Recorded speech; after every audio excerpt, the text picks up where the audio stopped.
नमस्कार, न्यूज 21 भारत में आपका स्वागत है। चलिए रुख करते हैं आज की खबरों पर। हरमुज स्थित सौरय भवन में जेएमएम के 12वें केंद्रीय महाधिवेशन को लेकर कार्यक्रम का आयोजन किया गया, जहां जेएमएम सुप्रीमो देशोम शिबू सोरेन, मुख्यमंत्री व पार्टी के कार्यकारी अध्यक्ष हेमंत सोरेन समेत कई नेता पहुंचे। कार्यक्रम में मुख्यमंत्री हेमंत सोरेन ने कहा कि ये पार्टी का एक शूटिंग कार्यक्रम है। राइटिंग दलों को पार्टी संविधान के अनुसार चलाया जाता है। सीएम हेमंत ने झारखंड मुक्ति मोर्चा को राज्य की बड़ी और सबसे मजबूत पार्टी बताया, जिसे पंचायत और जिला स्तर तक पहुंचाया गया है। उन्होंने कहा कि आने वाले दिनों में पार्टी को और मजबूत किया जाएगा। कोरोना संक्रमण के खतरे के बीच ये महाधिवेशन आयोजित किया जा रहा है, इसलिए कार्यक्रम में कम कार्यकर्ता पहुंचे हैं।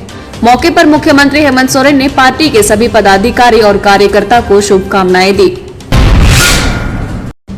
केंद्रीय मंत्रिमंडल ने देश के युवा और युवतियों के लिए शादी करने की न्यूनतम उम्र एक समान यानी कि 20 साल करने के बिल को मंजूरी दे दी है।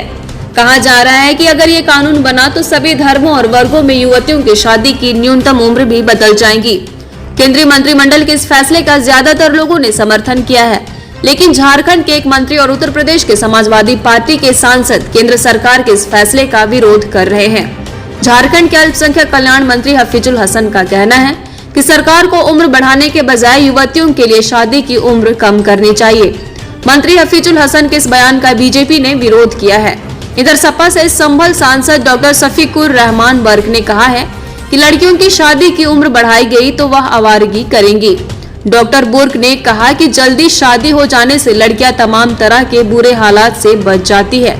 शादी करने की न्यूनतम उम्र एक समान करने के बिल को मंजूरी देने के बाद उसका विरोध करने वाले मंत्री के बयान का बीजेपी ने विरोध किया है।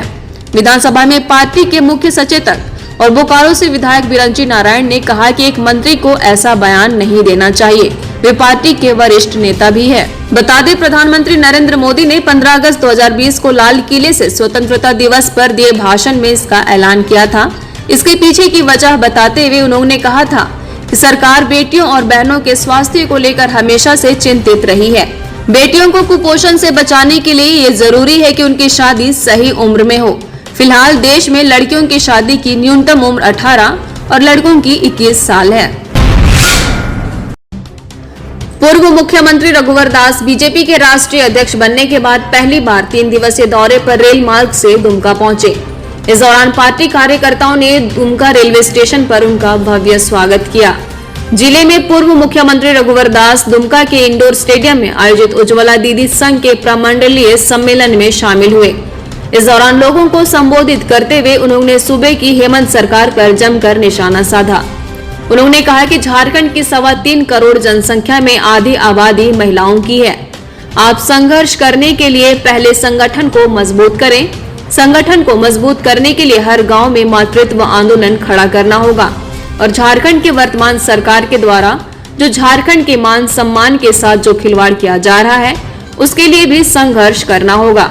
आगे उन्होंने कहा कि झारखंड की नारी शक्ति को फूलों झानों बनाकर जल जंगल जमीन का नारा देने वाले को सबक सिखाने के लिए मातृत्व आंदोलन शुरू करके रोकना होगा।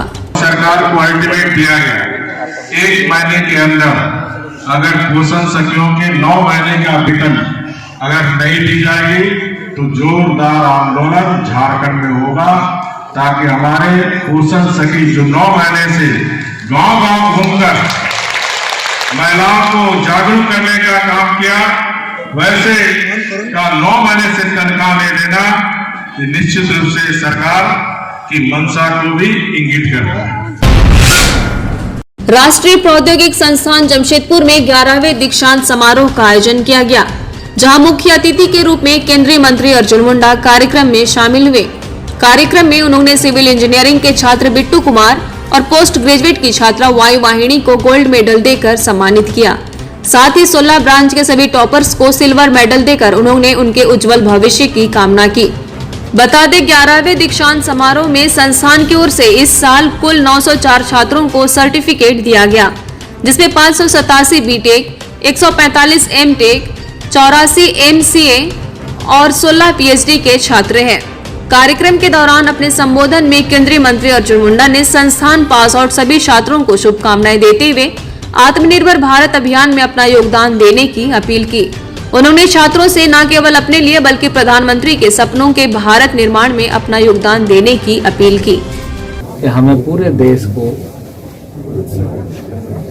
प्रत्येक क्षेत्र में विकसित करते हुए अपने गुणवत्ता को बढ़ाना है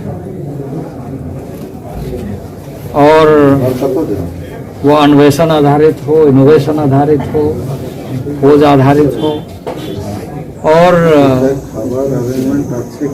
देश के अंदर न केवल अपनी आवश्यकता को बल्कि दुनिया के लिए भी हमारे जो मेन पावर है उसका मैक्सिमम उपयोग न केवल वो स्वयं के लिए, समाज के लिए बल्कि राष्ट्र के लिए।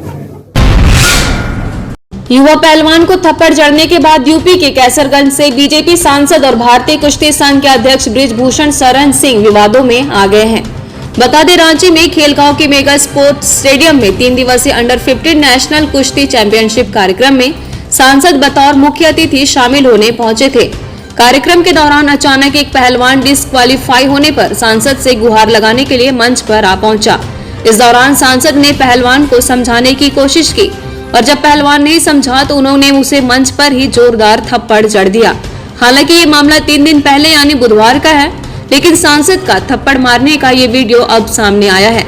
सांसद के थप्पड़ मारने के इस वीडियो को देखकर लोग उन्हें जमकर खरी खोटी सुना रहे हैं, जिसके कारण सांसद विवादों में घिरते नजर आ रहे हैं।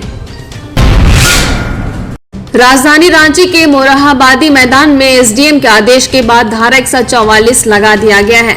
इसके तहत अब मोरहाबादी मैदान परिसर में किसी भी तरह के विरोध प्रदर्शन, धरना, बैठक या घेराव कार्यक्रम करने पर प्रतिबंध लगाया गया है। धारा 144 लागू होने के बाद मोरहाबादी मैदान से जेपीएससी के अभ्यर्थियों को शिफ्ट कराया गया है। साथ ही अन्य अभ्यर्थियों को भी मोरहाबादी मैदान खाली करने का आदेश दिया गया है। वहीं जेपीएससी की 7वीं से 10वीं पीटी परीक्षा रद्द करने की मांग को लेकर 50 दिनों से आंदोलनरत अभ्यर्थियों पर पुलिस द्वारा आधी रात को कार्रवाई किए जाने की बात सामने आ रही है। जानकारी के मुताबिक बीती रात करीब 2 बजे सभी को यहां से उठाकर अज्ञात जगह पर ले जाया गया है। साथ ही बापू वाटिका पर बने इनके टेंट को भी उखाड़कर हटा दिया गया है। वह इस मामले पर पूछे जाने पर अपर जिला के आला अधिकारी कुछ भी बोलने से बच रहे हैं। रांची के डीसी छवि रंजन से पूछे जाने पर उन्होंने कहा कि उन्हें इस मामले की कोई जानकारी नहीं है। वे सरकार आपके द्वार कार्यक्रम में व्यस्त है। उन्होंने कहा कि इस मामले में जानकारी पुलिस से ले ले। मोरहाबादी मैदान से अभ्यर्थियों के हटाए जाने के बाद बीजेपी इस मसले पर सरकार से सवाल पूछ रही है। विधायक भानु प्रताप शाही ने ट्वीट कर कहा कि जेपीएससी परीक्षा रद्द करने के लिए मोरहाबादी मैदान में धरना पर बैठे अभ्यर्थियों को रात के 12 बजे के बाद कहां उठाकर रखे गए हैं। सीएम इसका जवाब दे। शाही ने कहा कि अभ्यर्थियों के साथ ऐसा बर्ताव करके सरकार सीधा सीधा लोकतंत्र की हत्या कर रही है।